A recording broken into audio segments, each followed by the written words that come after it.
How to add longer videos on Facebook Messenger story. Let's see over here.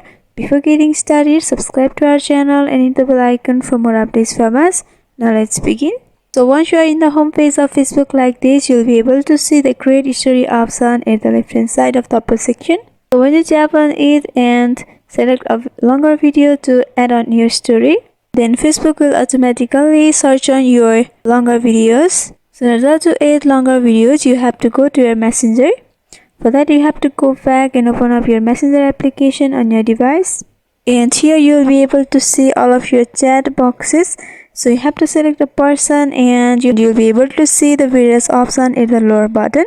Simply tap on the gallery option and you have to send the video to the person which you want to put on the story. After sending, you can open it up and you'll be able to see add story option at the right lower button. You have to simply tap on add story option and the video will be added to your story directly.